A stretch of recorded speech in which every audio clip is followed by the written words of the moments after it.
শুক্রবার সকালে new town eco পার্কে প্রাতঃভ্রমণে আসেন বর্ধমান দুর্গাপুর কেন্দ্রের বিজেপি প্রার্থী দিলীপ ঘোষ। ফের শিরোনামে সন্দেশখালী, মমতা যদি সিঙ্গুর নন্দীগ্রাম দেখিয়ে ভোট জিততে পারে তাহলে আমরা সন্দেশখালীর মতো এত বড় দুর্নীতি ছেড়ে দেব কেন? এর থেকেও বড় অপকর্ম বেরোবে, কারণ শেখ শাহজাহানের মেজ ভাই এখনো পলাতক, তাই মহিলাদের রাত জাগতে হচ্ছে। তারা বাধ্য হয়ে রাস্তায় নেমেছেন। দিকে দিকে প্রার্থীকে ঘিরে তৃণমূলের অন্তরে অসন্তোষ। বলেন, হাওড়ায় রথীনবাবু মেয়র ছিলেন, তাকে কিছু করতে দেওয়া হয়নি, বসিয়ে রাখা হয়েছিল। তিনি একজন যোগ্য ব্যক্তি। তৃণমূল সর্বত্র তাদের বিদায়ী সাংসদ দিয়ে বিড়ম্বনায় পড়েছে। অনেককে দেখতে পাওয়া যায়নি, তাই অনেককে এবার টিকিট দেওয়া হয়নি। বিজেপি সাংসদরা সংসদের ভিতরে বাইরে এলাকার জন্য সক্রিয়। বদলা নয়, বদল চাই, এর উল্টো কথা এবার মুখ্যমন্ত্রীর মুখে। উনি বলেন, কি এক করেন এক, চিরদিনই এরকম। আমাদের ওখানে একজনকে খুন করা হয়েছে, প্রচুর লোক ভয়ে এলাকা ছাড়া। এই ধরনের ভয়ের পরিবেশ তৈরি করা হচ্ছে ভোট ঘোরানোর জন্য, লাভ হবে না। শুভেন্দু গড়ে অভিষেক, যত পাবেন ততই ভোট কমবে। যে দুর্নীতি হয়েছে তার জবাব মানুষ দেবে।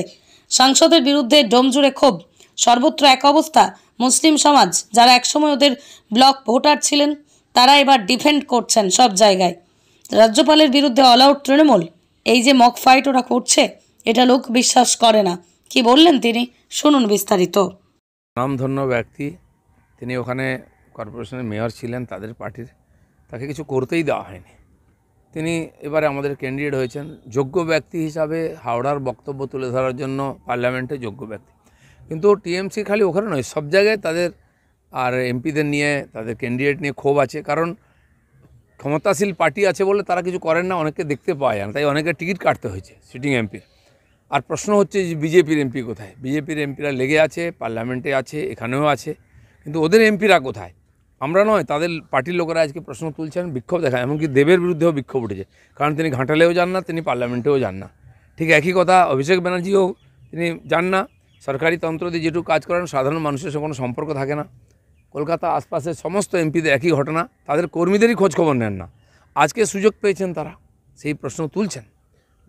বদলা নয়, বদল চাই, একসময় এইটা ট্যাগলাইনটা উঠেছিল, কিন্তু এখন তো উল্টো সুর দেখছি, বলছে বদলার রাজনীতি। নন্দীগ্রামের সভামঞ্চ থেকে মমতা বন্দ্যোপাধ্যায় ডাইরেক্ট বদলা বলছে। মমতা ব্যানার্জি বলেন একরকম, করেন একরকম, চিরদিনই এরকম ওনার দ্বৈত চরিত্র। এখন সব হয়ে গেছে, মানুষ ভোট দিচ্ছে না, তাই ভয় দেখাচ্ছেন বলে।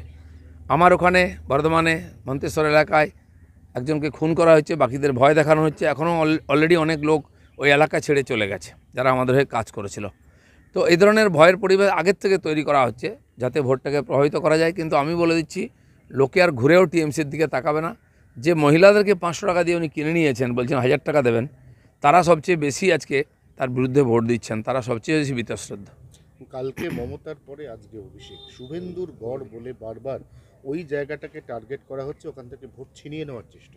না, ওনারা যত যাবেন ভোট কমবে, কারণ ওনারা যে অত্যাচার করেছেন, যে ওখানে দুর্নীতি করেছেন, তার জবাব মানুষ দেবে। পূর্ব মেদিনীপুরের মানুষ খুবই সচেতন, শিক্ষিত, বুদ্ধিমান মানুষ, তারা ওইসবে আর শুনবেন না। খালি ওখানে নয়, জঙ্গলমহলেও আমি দেখেছি, বারবার যেতেন। বর্ধমানে 18 দিন মমতা ব্যানার্জি ছিলেন, কিন্তু একটা সিটও জিততে পারবেন না। দাদা, ডোমজুড় জুড়ে পড়ল পোস্টার কল্যাণ বন্দ্যোপাধ্যায় এবং কল্যাণ ঘোষের বিরুদ্ধে। সব জায়গায় 25,000-এর বেশি ভোটে হারবে এমপিদের বিরুদ্ধে, এবং